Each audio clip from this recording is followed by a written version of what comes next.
Som aquí al Matí de Catalunya Ràdio i és un honor que ens acompanyi Ignacio Ramonet. El dimarts passat li van atorgar el 30 Premi Internacional Alfons Comín. El vam saludar aquell matí.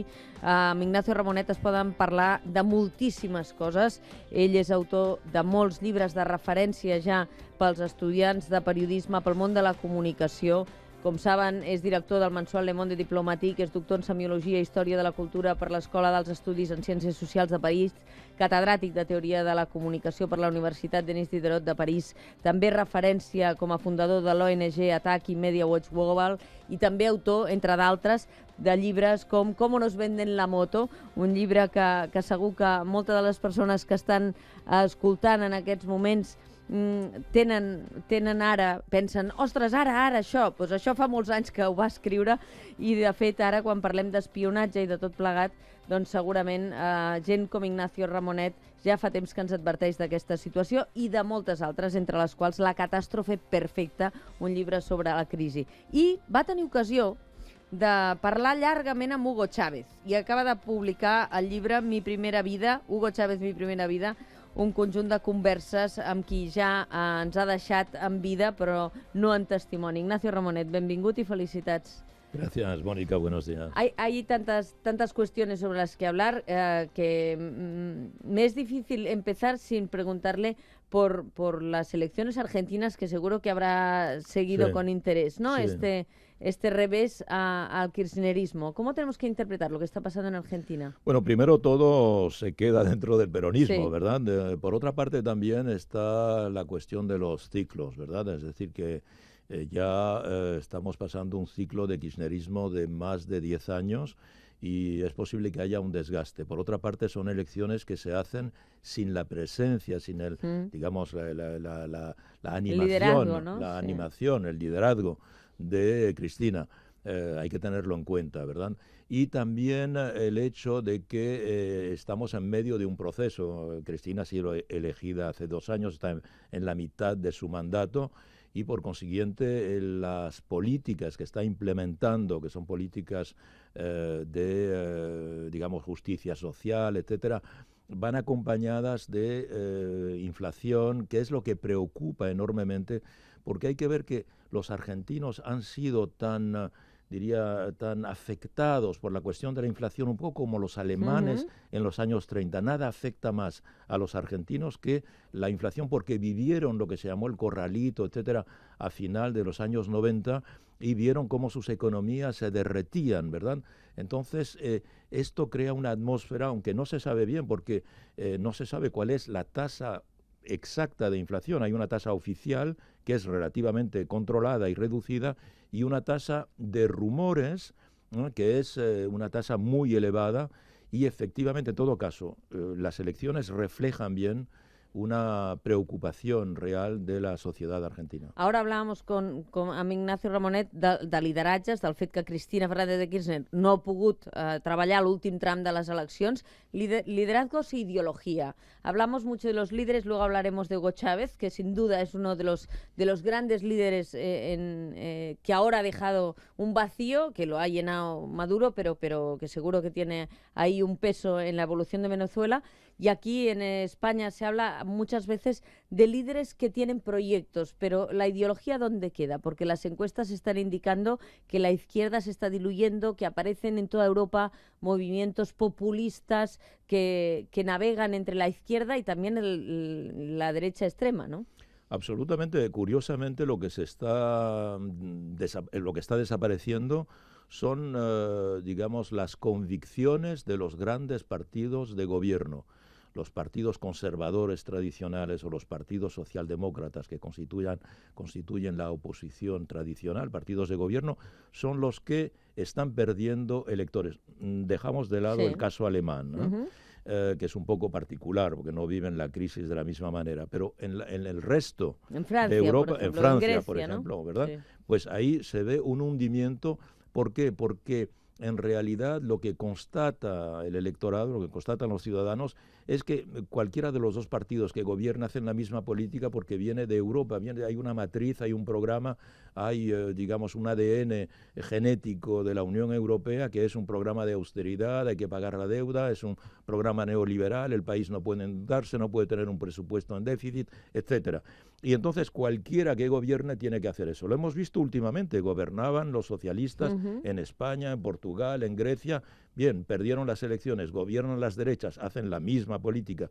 Y vemos cómo el electorado, efectivamente, como tú dices, Mónica, se está yendo o bien a la extrema derecha, está subiendo las extremas derechas o populismos de derechas en toda Europa, en particular en Francia, donde ya es el primer partido, según las encuestas, el 24%, o la extrema izquierda. Es decir, partidos como Syriza, el Frente de Izquierda en Francia, el Bloco en Portugal, los partidos excomunistas que están subiendo en Europa Central, en la ex Europa Central, hoy día integrada en la Unión Europea. Entonces vemos que una parte del electorado lo que quiere es, digamos, una reacción más importante frente a la crisis. Es decir, no este discurso templado, tibio, cuando hay un sufrimiento social como no se ha conocido en Europa desde prácticamente el final de la guerra. Y ese es el precio que está pagando François Hollande en Francia. Cuando llega al poder, se da cuenta de lo que puede y lo que no puede hacer, tiene que dar marcha atrás en algunas de las promesas electorales y la sociedad enseguida le castiga, ¿no? O sea, la bajada en la popularidad de François Hollande es récord en velocidad, ¿no? Absolutamente, es un presidente ya entre los más impopulares, y lleva gobernando apenas un año y pico, ¿verdad? Lleva gobernando desde mayo del año pasado.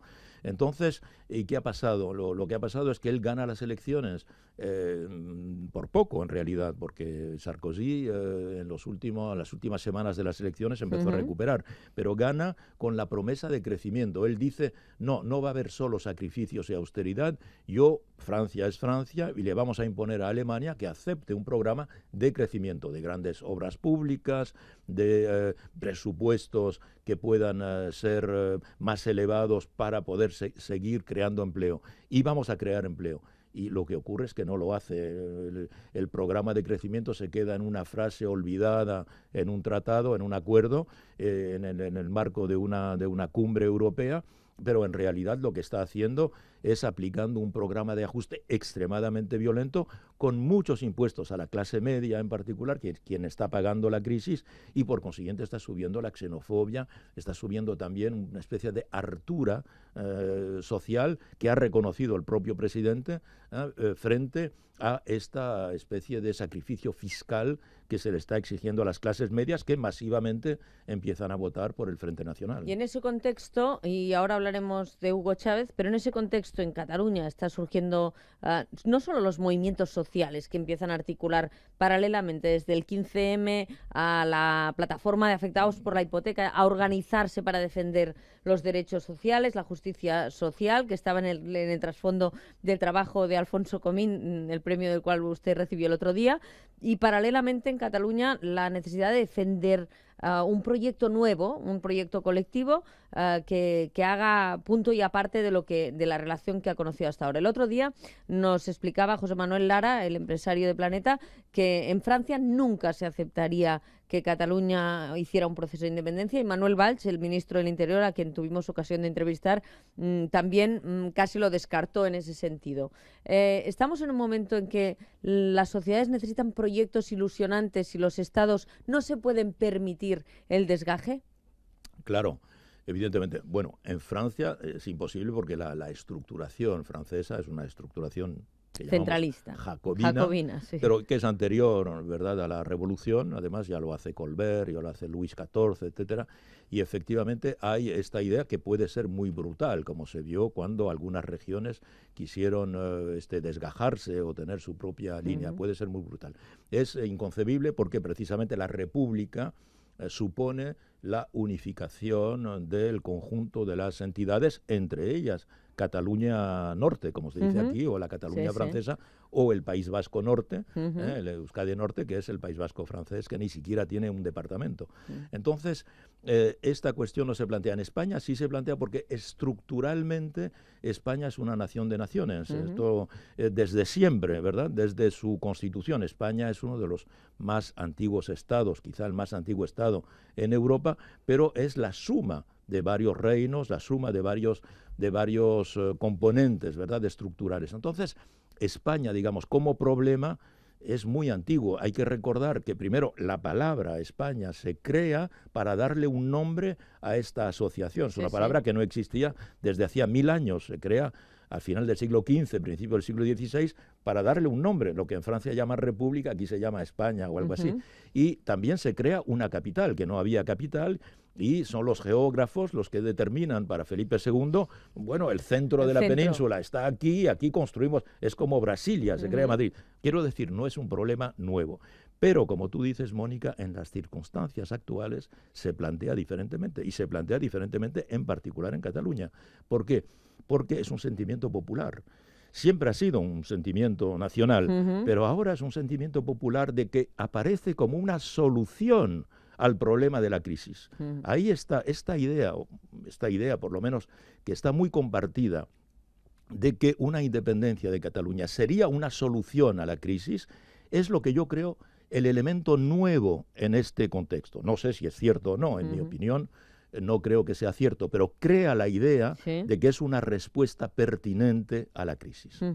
Vamos a ocuparnos de Hugo Chávez, porque si entramos en esa cuestión no dejaríamos ocasión de hablar de un libro que jo crec que per les persones que interessi saber els orígens, la infantesa, com era aquest personatge en els primers anys fins abans d'arribar al poder, aquestes converses d'Ignacio Ramonet amb Hugo Chávez són molt aclaridores. ¿Cuándo tuvo ocasión Ignacio Ramonet de tener tantas conversaciones y tan profundas con Hugo Chávez? ¿Cuándo? Bien, esto es un proyecto que se hizo a lo largo de 3 años, ¿verdad? 2008, 2009, 2010.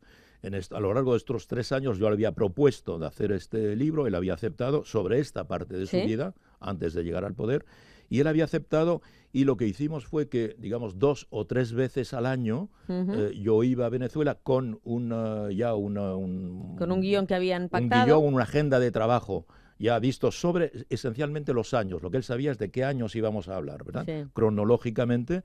Y pues nos hemos pasado horas porque él, de manera muy disciplinada, era militar, ¿verdad? De manera muy disciplinada. Se centraba en esos años. Se centraba en esos años. No entraba en la actualidad, muy incluso poco, siendo muy presidente. poco. Y además en el libro hay muy poca actualidad, hay muy poca salida, digamos, del contexto. De vez en cuando no, es inevitable, pero muy poco. Y además se documentaba él mismo sobre su propio pasado. Le ha servido un poco a hacer una especie de introspección sobre él mismo, para contestar a ese enigma, ¿verdad? Cómo este niño tan pobre, tan alejado de todo, ¿verdad? Que no conoce a nadie, que no tiene ningún tipo de relación, que no tiene evidentemente fortuna, cómo llega a ser elegido de manera extremadamente popular presidente de Venezuela, y es el hombre que lo cambia todo, ¿no? Hugo Chávez, en un momento de estas conversaciones, li va dir a Ignacio Ramonet: la història me absorberà. I aquest és un capítol del llibre Hugo Chávez, mi primera vida, de Ignacio Ramonet. La historia me absorberá. ¿Él qué quería decir con esto? Él quiere decir que él podía haber nacido y vivir de una manera sin conciencia, en definitiva, de su momento, de su tiempo, ¿verdad? Pero que él juega con las palabras. Hay una frase muy célebre, y que es un texto, además, célebre de Fidel Castro, que se llama "La historia me absolverá". Me absolverá. ¿Verdad? Me absolverá, la historia me absolverá. Él, porque es una frase que él pronunció después del asalto al Moncada. Fidel Castro le dice a los jueces al final de un alegato en el que hace un retrato de la situación desesperada que existe en Cuba en aquel momento, y dice: ustedes me condenarán, pero la historia me absolverá. Así se termina. Entonces, él, jugando sobre esa frase, dice: la historia me absorbió, es decir, la historia me tragó en cierta medida. ¿Y qué quería decir? Quería decir que él va a descubrir poco a poco la historia, sin ser un abogado como Fidel Castro, sin pertenecer a una familia de la oligarquía como Fidel Castro, etcétera. Él, viniendo del pueblo, poco a poco va tomando conciencia de que hay algo que no funciona en el país, y entonces él mismo, evidentemente, entra en la historia para documentarse, para saber, para aprender. Por eso es un hombre del libro, un hombre que estudia, que lee, que trata En de cambio, la entender. imagen que se dio cuando murió era la de un populista, demagogo, que no había construido ese socialismo del siglo XXI. ¿Cuál es el parecer de Ignacio Ramonet ahora que, desaparecido Hugo Chávez, Maduro intenta, lógicamente, luchar contra la corrupción que está instalada en algunas partes de la política venezolana, pero que ellos intentan defender esa... Yo creo que el mejor homenaje que se le ha hecho a Hugo Chávez lo ha hecho la oposición. Ujú. Es decir, la oposición que se ha unido y que ha hecho la campaña del 14 de abril contra Maduro.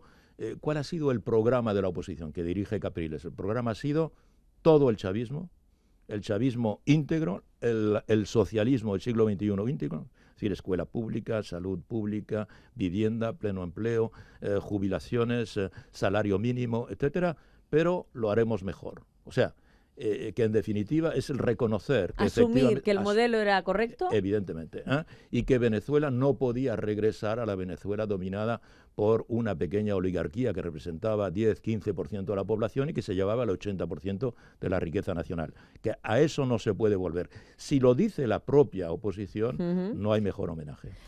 Y nunca pudo grabar la continuación, ¿no? No, ahí quedan pedacitos porque él en las conversaciones hablaba del futuro, y yo los ponía de lado, evidentemente, en esta conversación, en este libro, que ya es un libro de 700 páginas, pero no quedan elementos suficientes para escribir la segunda vida. Fidel Castro, en un texto que ha publicado sobre este libro, en un comentario, ha dicho, ahora hay que esperar que Ramonet escriba la segunda vida.